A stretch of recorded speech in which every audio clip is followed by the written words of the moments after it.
Hi, and welcome to the Speaking Your Brand podcast. I'm your host, Carol Cox. Today, we are continuing the series that we're doing all around in-person speaking so that you can up-level your in-person speaking skills. Today, we're going to talk about the impact of expression, specifically vocal variation and body movement. Really how to think about the presentations and the talks that you're doing as a performance as much as transmitting educational information to your audience. I'm excited to bring on the podcast Victoria Moran, who's the founder of the Main Street Vegan Academy. She's also an author of 13 books with the 14th on the way. She's a professional speaker, she's a podcaster, and she is someone that I have known for 9 years. It was the August of 2014 that I went to New York City to participate in her Main Street Vegan Academy. It was one of the best experiences that I've had, and I'm going to make sure to have Victoria share a little bit more about what the Main Street Vegan Academy looks like today, who it's for, and what she does with the people who go through it. Since I went through the academy, I've actually had the opportunity to see Victoria speak in person when she's come to Florida for some speaking engagements. And even though I don't think I had Speaking Your Brand as a company at the time, because this was early 2015 probably. And I was so impressed with Victoria speaking. And I learned things. I remember I took notes when I was in the audience, and I learned things from my own speaking engagements. Victoria, welcome to the podcast. Thank you so much, Carol. Let's dive into what it means to be a professional speaker. And when did you become a professional speaker? What does that nomenclature mean? Out in the world of speaking, it means someone who gets paid to speak, but I think it goes a lot deeper than that. I think it's something more than just, I have this information, let me list 10 ways I can get it out into the world. I think if you're really a professional speaker in your heart and soul, you admire oratory and you live for words.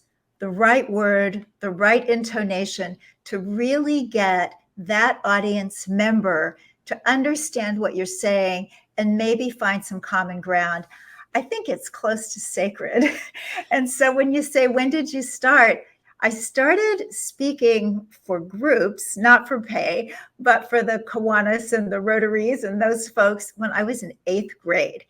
And I'd always liked to speak. I'd had an experience in 4th grade of speaking for the whole school and being very, very nervous because I was a terribly unpopular child. But after this talk, which I'm sure was pretty awful, everybody applauded. Well, gosh, that was because I got them out of class. And so I just started to learn at a very early age that when you're speaking, people want to hear you. They want to get something from you. They want to like you in a way that in lots of aspects of life, people are not sitting there saying, oh, here's this person next to me on the bus. I really want to like them. That doesn't happen all that much. But with speaking, it's rather magical.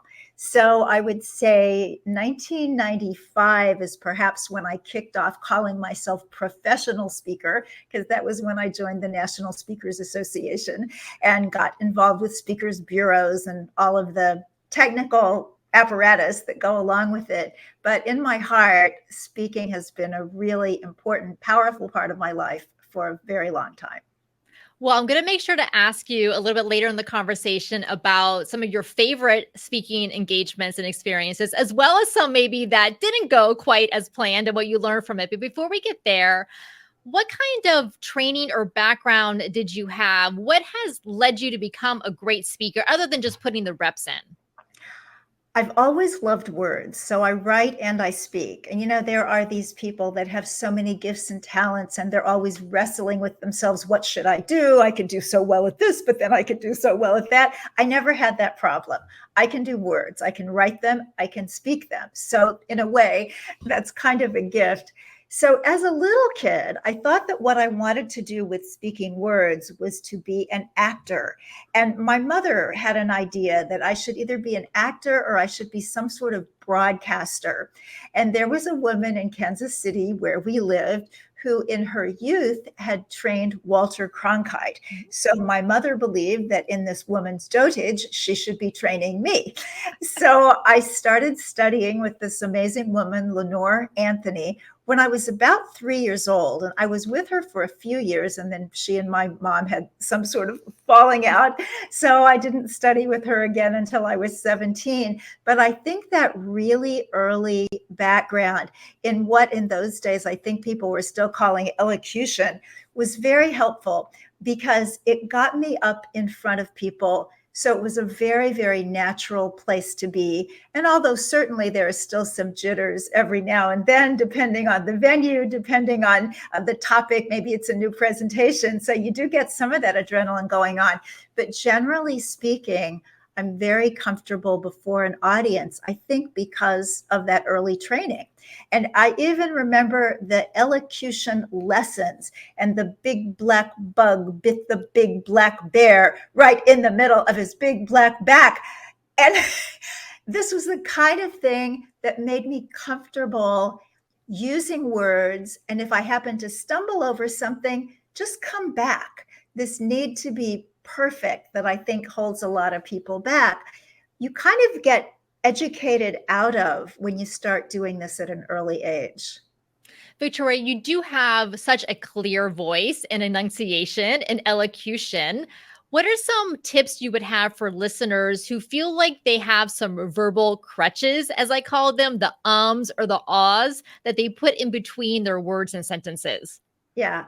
Well, I think, see, I just said a well. I think that some of these are just what we use conversationally, and the brain does not work instantaneously. So, this is why a lot of people have a few talks and they do them over and over again. Some people don't have that luxury. I remember talking to a minister once. I've done a lot of speaking for churches, and he said, I bring you guys in, meaning all the outside speakers, and you just wow them. But then I tell them they give that same talk everywhere they go. I have to come up with a new one every Sunday. So give yourself a break and allow yourself to be human. And also, we have to understand that other people are not looking for perfection, because if we were perfect, fat chance that's going to happen. It's not that other people will sit there and say, oh, perfect one, I aim to be like you. It's like, oh, what's wrong with them? I could never do that. And they're not going to listen as well as if maybe you do have the occasional, But if it's something that really bothers you, you practice. This is how we get to Carnegie Hall, of course. You practice and you listen to yourself. But one thing that I'll caution about listening to yourself on a recording, and of course we're doing that so much now because it seems like we're always being recorded, whether it's for work or causes we're part of or whatever it is, but you never sound like yourself to yourself. So the way that we can criticize that recorded voice is almost merciless. And sometimes it's the things that make us most ourselves that we find the most irritating. Like, oh, you can hear that I come from a certain part of the country, or this is an expression that my mother always used to say. Why am I using that? Other people might be finding that charming. So practice, always, always work to be better, but give yourself a break, because sometimes your natural charm is what is going to charm that audience. I love that reframe to think about what are the things that maybe we kind of got irritate us about ourselves, but that other people will find endearing and charming to them. Or they don't even notice it. It's like, what did you say? Exactly.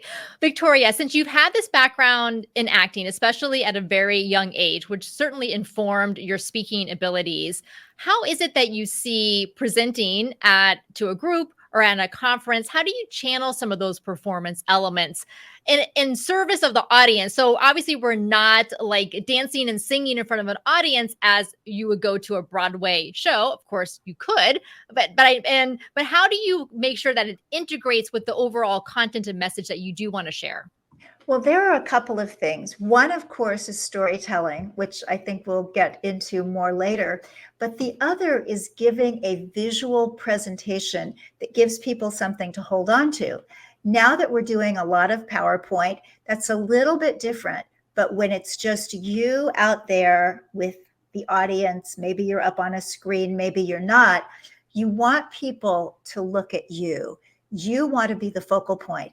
And this is a weird kind of mental construct sometimes, especially for women, because a lot of us were brought up, don't be the center of attention. Don't be a show off. Don't get up there and have everybody looking at you. But when you are speaking, everybody needs to be looking at you. So right down to the clothing that you wear, I call it the country singer effect, to have a few sparkles, because people are going to follow those sparkles and you want people to follow what you're doing. So look at yourself as an individual and look at all of the skills that you have developed over your life. If you were an actor and you have your actor resume, at the bottom of that page, it would say special skills. And you get to say what language you speak, or that you have done baking on TV, or that you're a gymnast and you could stand on your head at the end of your talk. Whatever it is, these are your special skills. So think about what they are. So I'm very unmusical. I can't sing, can't play an instrument. I took dance as a kid, but I always had two left feet. However, I started to see that those speakers who could get some of that sort of Broadway show element, like you mentioned, into their talks were getting the jobs. And the bureaus were telling me, if it's two people equally gifted, same price point, but one of them can bring in a little music or a little movement, that person is going to get the gig. So there was a talk that I was doing a lot of a few years ago based on a book that I wrote called Creating a Charmed Life. So I was helping people to develop the kind of life that has these magical elements that aren't really magic because you did something to put them into play.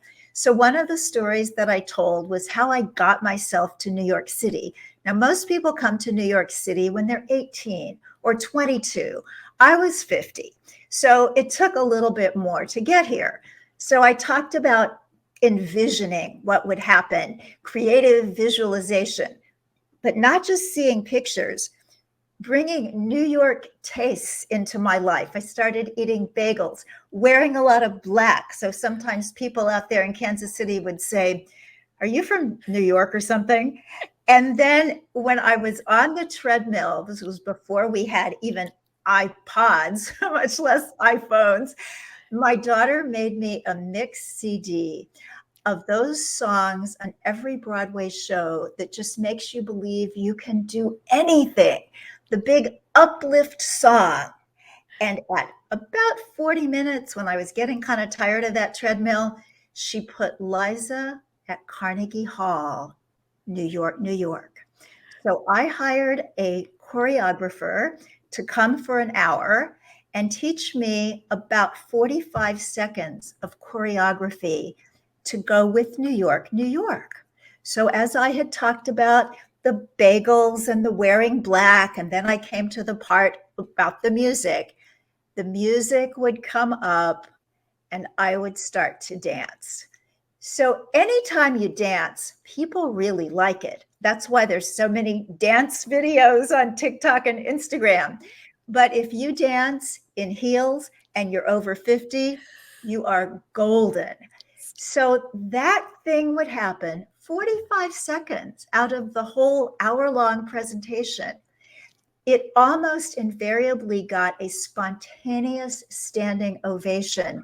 And I'm not a good dancer, but I danced. And an audience notices that. So bring to mind what you can do or what you think maybe you could kind of sort of learn to do and try it. See what happens. I love that, Victoria. How fun. I think I need to go find myself a choreographer to do a little bit of that as well. I took dance when I was in high school, but admittedly I am not a great dancer as well, but I love to do it. And here's what I tell our clients when they say to us, well, I can't dance or what have you. If you commit 100% to whatever you're doing on that stage in front of the audience, your audience is going to go along with you. If you're acting really inhibited and awkward and shy, and that's not the character you're supposed to be playing, that you're not intending to do that, and then they're going to wonder, why are you doing this if you don't want to? So for all of you listening, just commit to whatever it is you're doing. And like Victoria said, your audience is going to love it and they're going to go along with you for it. Victoria, let's talk a little bit more about body movement before we get to vocal variation and storytelling. Besides, go ahead. Well, I was just going to say that anytime you move around, especially if you're not using PowerPoint, so people have that thing to focus on, but if they're really focused on you and you stand there, certainly not behind the proverbial podium, but even if you just stand a little bit, you need to know how to move in a way that makes the audience feel that they're moving with you. So certainly it's not moving back and forth. That's going to give somebody motion sickness. But you stand and you are, and you're solid, and you speak, and you do your eye contact. And then when there's a moreover or a however or a furthermore or whatever it is that segs into the right time to move, you move. And you can speak when you move or don't speak when you move. Either way works. You can mix it up. And then when you stop again, you're once again grounded. If you do yoga, think about mountain pose. Grounded there where you are and move as you are moved to do so. You talked about dance as a kid. The dance as a kid that I did, I know goes into my hand gestures. And on a lot of the forms that people fill out after to say if they liked how you spoke or not, I've gotten a lot of compliments on what I do with my hands. And it's really just organic, probably based on that old ballet training. So allow yourself to use your entire body as your instrument. You really have a primary instrument and a secondary instrument as a speaker. So your voice, of course, is the primary, but your body is very important too. And whenever you can do something that implies a little bit of extra physical prowess, people love that because we live in a very sedentary culture. I think the statistics are awful. I'm not good at numbers, so I'm not going to say just what it is. But despite all the gyms and the health clubs and the Pilates studios that seem to be everywhere, the percentage of Americans that actually exercise is really, really low. And so if you're able to get up there and do anything that looks as if you have some command over your physical vehicle that most people don't have, it's going to attract people's attention. They're going to remember that. There was an author and speaker named Dan Millman. He wrote a book called The Way of the Peaceful Warrior. He had been a gymnast in high school and college and kept that up in adulthood and would always find a way in one of his talks to do a handstand. And not just a little momentary handstand, but a serious handstand. And everybody who ever saw him speak, myself included, maybe couldn't give you a full rundown of what the Way of the Peaceful Warrior is, but we all know what it looked like to see a middle-aged guy stand on his hands for a really long time. And probably most people are thinking, I can't do that. Neither can I. But what can you do? For example, in one of my presentations, I talk about the MEND program, which is a wonderful little trademarked acronym that I have, which is meditation, exercise, nourishment, and detoxification. Great way to be healthy and vital and extend youthfulness. And in the part about exercise, of course, I talk about the things that everybody knows. We need cardio, we need weight training, we need flexibility. But in the part about flexibility, I tell the story of when I moved to New York City and we didn't have an IKEA. I had to hire a guy called Schmuck with a Truck to go out there and buy quite a bit of furniture. Most of it worked fine. I was able to build it, felt really good about myself. But there was one desk that came in 8,000 pieces. And I was so angry to have to call this guy back and pay to go out there and take all these slats back and try to get my money. And when I got there, I was really tense. And I'm in this long take back line, and everybody else is really tense, except this one young woman. And she had evidently done a lot of ballet in her childhood and youth, because she was just using this opportunity to do her pliés and her releves. And it was so stunning that she had actually learned to use physical flexibility to give her flexibility in an irritating situation. So when I tell this story on stage, I do what she did. And when I get to that releve where it's 1 foot up and 1 foot back and you're leaning forward, it's not hard, but it looks impressive. And that's another thing that just gets people going. And I see this because when I see people who can do things that I can't do, America's Ninja Warrior or the Winter Olympics ice skating, whatever it is, it's an uplift. It does something to my soul. And one of our opportunities as speakers is that we can uplift other people at that deep, deep level. And one way is to just give them something fascinating to look at. Victoria, I love that you acted out the story as you were telling it. And for those of you listening, you can watch the video of our conversation right now. So you can see how just on the screen, Victoria was kind of getting into the story by going to the show notes page. And this is exactly what we should be doing. When I tell a story on stage, I almost can't help but act out some of the movements as I'm sharing the story. So let's also talk about vocal variation, because you did it just then while you were telling that story. Your pace got a little bit faster when you're talking about the irritation of standing in the line. And then when you mentioned about the 8,000 pieces, right? You had the staccato delivery. So those are elements of vocal variation, as well as, of course, the pregnant pause. So do you practice the vocal variation when you're practicing your talk, or do those things come out naturally as you're sharing the stories? I do a lot of listening to really good speakers and to storytellers. And we're so lucky now to have YouTube so that we can watch all kinds of speakers and learn from them. We can really learn from the best of the last 100 years. And you see how people do these things. I love the pregnant pause. I've got to talk about Oprah. I'm fortunate enough as an author that I had the incredible blessing of being on the Oprah show a couple of times. And the second time, I was telling a story that a friend of mine told. She was someone who in this country would be considered obese, and that bothered her. And she went to India, and people came up to her and said, "You are so fat and so beautiful. I try, but I just can't gain enough weight. Can you help me?" And then Oprah just waited. Beat, beat. And then she says, "Can't wait to go to India." And she gets this huge laughter and huge applause. I finally realized what the joy is in being the proverbial straight man, because when you get somebody else a laugh, it is really cool. But she just had that ability to know that if she just waited, then saying that would be a line and not just a response. So, of course, we all have to practice, and we all have to listen, and we all have to find people that speak to us as well as kind of speak at us.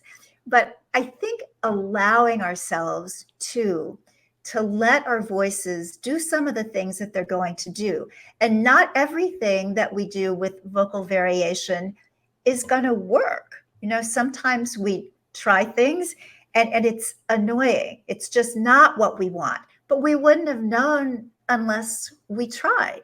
And sometimes even listening to people, maybe audiobook readers who are reading children's stories.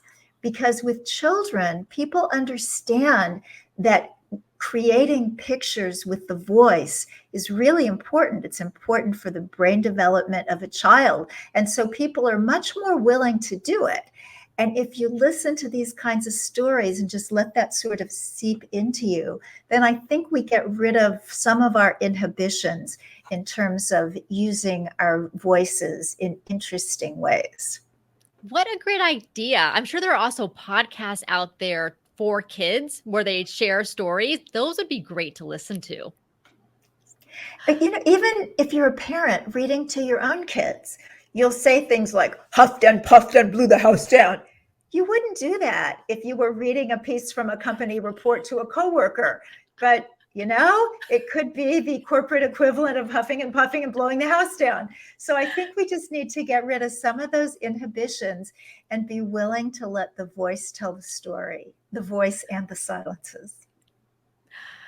Victoria, I mentioned a little bit ago when we got started that I wanted you to share with us some of your favorite speaking experiences and why they're your favorite. And then I want you to share some that didn't go as well as you had expected and what you learned from that. So let's start with some of your favorite. Okay. The first time that I ever spoke to a huge group of people was an accident. It was almost one of those Broadway stories of the understudy going on for the lead. This was so long ago. I was 25, and the International Vegetarian Congress was having its meeting at the University of Maine at Orono. And there were 2,000 people there. And I was doing a little bit of speaking and teaching, breakout rooms and things like that. But the woman who was supposed to do the cruelty-free fashion show got stuck back in New York and couldn't do it. And I was called upon to do that. So I worked very hard through the week, getting the volunteer models and doing all the rehearsals and all the clothes. And then when the night came, it was in this stadium with all these people. And I walked out there and it felt like being reborn. This was my introduction into being able to speak for thousands of people the way that I would speak to 20 people, with that same kind of ease and that same kind of ability to relate.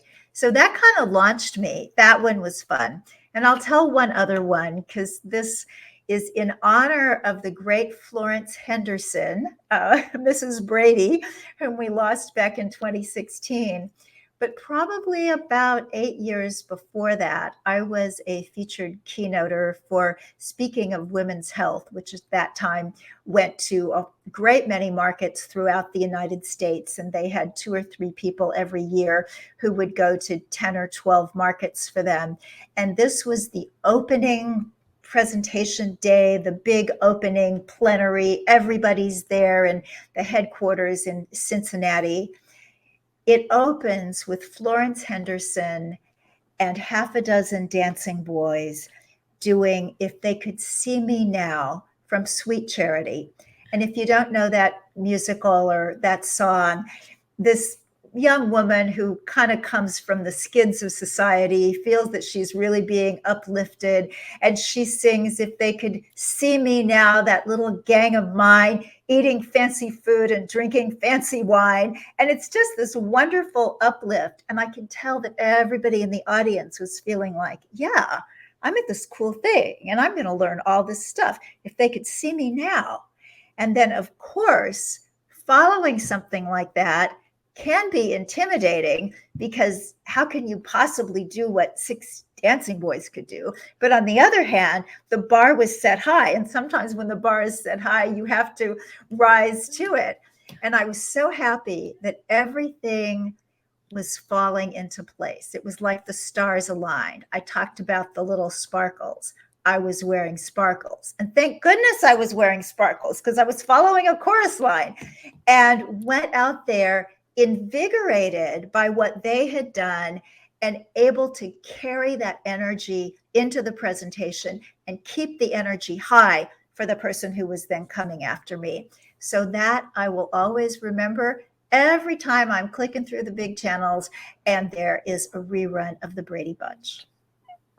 I love that. And I love that you also, that their performance, you took that energy for yourself and that and added to it versus feeling like, oh my gosh, how am I going to follow something like that? Yeah. Yeah. All right, Victoria, how about a speaking experience that didn't go quite as well? And what did you learn from that? Well, I'll tell you one, and if you want another one, I could probably come up with those two. But the one that really stands out was just a couple of years before you and I met, and I was on tour with the book Main Street Vegan that led to the program that you took and so many other things. And it was one of those perfect storms of everything that could go wrong did go wrong. So I was at the end of the tour and I was tired. And this is so important, something we have to watch out for as speakers, that we have to pace ourselves. We have this idea, well, I'm a high energy person, and when I get up in front of a group, I get more energy from them. Sure, that's who we are, but we're not superhuman or superheroes. And sometimes I think that we think maybe we are. So I was tired. I also made the mistake of staying with friends. This was a book tour, and the publisher was only covering a certain number of nights in a hotel. And when my friend said, "Oh, stay with us," I said, "Okay." Not a great idea. If you can possibly help it when you're speaking, add on a day or two, stay with your friends then. But before you speak, the focus has to be on what you're doing. So we got to the venue that evening. It's a bookstore in DC called Busboys and Poets. And it was quite a coup to be invited. It's one of these places where I had actually tried to go with previous books and had not been selected. So it was pretty cool that I was even there. So my friends had invited other friends to have dinner in the restaurant that's part of the bookstore. And I thought, well, that's fine. I don't really like to eat before I speak. So while you guys are ordering, I'm just going to go take a look at the room, which is always a very, very good idea. In fact, it's absolutely essential, because we have to psych ourselves up for different rooms, different ceiling heights, different chair configurations. It's just different. When you're going into a place and you know what's there, you can plan your speech around that. You can go over your speech in that particular place mentally. Well, they were doing another presentation in there. There was no way to see what the room looked like until after I had sat with all these people having dinner, ended up eating, wish I hadn't. And there were a lot of people and it was crowded. So to communicate with the people around the table, I had to shout. So the wonderful voice that we want to take care of for speaking was already strained before I got in the room. And I'm thinking, it's a room. How bad can it be? Oh my gosh, it can be very, very bad. So this room was not designed for speakers. This room was designed for authors, people who read from their books. So there's a stage, a great big high stage from which to pontificate. There was a microphone on a stand with a cord about 2 feet long. And I need to walk. I need to move. It's almost like in the old days when people had to crank up the phonograph. I'm cranked up for speaking by walking. And then in the middle of this very tiny stage was a great big chair, overstuffed chair that looked like a throne. And I'm thinking, oh no, this is not good. And then I went to shut my phone off and happened to see a text message. It was from Ingrid Newkirk, the founder of PETA. Now, if you're a vegan, Ingrid Newkirk is like the Pope. And she had texted me to say, I'm so sorry I can't come to hear you tonight, but I sent out an email to everybody in my phone book telling them to go hear you. So there was just nothing right about this. I was intimidated. I was in this room that was not going to work for me. My stomach was full. My voice was strained. I just wanted to crawl in a hole. And of course, what happens during those times is we want to be so down on ourselves. How could you? How could you after all these years and all this experience? Well, you know what? I could, because I'm human. Hopefully, I won't do it again. But I was there. And what I did was try to fit myself into what was possible and change that situation to be more appealing to me. So I did get one of the tech guys to give me about another 1.5 feet of microphone lead. I did push back that chair to the point that I could so that I could stand, but I might have been better off, and probably would have, if I'd seen the room earlier, if I'd been able to figure out what I was really supposed to do. It might have been better if I just sat in that chair. If I did read a little bit from my book, and if I completely scrapped what I had prepared and what I had done in all those 14 other cities and just did Q&A. But these things are all hindsight 2020. So yeah, that was one. It was bad. Do you really need another one? No, Victoria. Well, thank you so much for sharing that, because I always say if you've been speaking long enough, you're going to have quote unquote bad speaking experiences, either things you cannot control or some things where you just had an off day. Like you said, we're all human. It's okay. And I am sure the people who are in the audience probably thought you did fantastic. The audience always thinks that we do better than we do. I mean, it may be possible that some people are incredible narcissists and really do think that they do better than the audience does.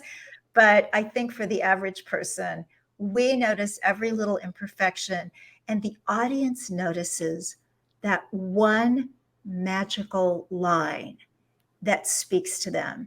And have you had this experience, Carol? You give your talk, you know just what you've said, and somebody comes up to you afterwards and says, oh my goodness, when you said XYZ, that changed my life. And you're thinking, XYZ, XY, I didn't say that, but they heard it because they needed to hear it. And that's what's just so stunning about this opportunity that we have to use our voices and our bodies in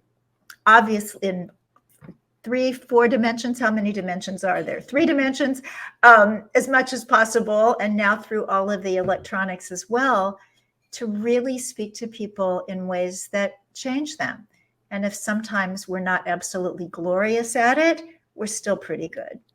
Absolutely. I think that is the perfect place for us to wrap up our conversation. Victoria, before I let you go, please share with us about the Main Street Vegan Academy. I also know that you host a podcast and you have another book coming out at some point. So please tell us about all of those. Oh, thank you so much for asking. Main Street Vegan Academy trains people who are already vegan to take their outreach to the professional level as certified vegan lifestyle coaches and educators. And if you're not vegan, but you're interested in maybe looking into that, I still invite you to visit the website, because we do other classes and courses during the year to help people get a little bit of information about plant-based eating and vegan living.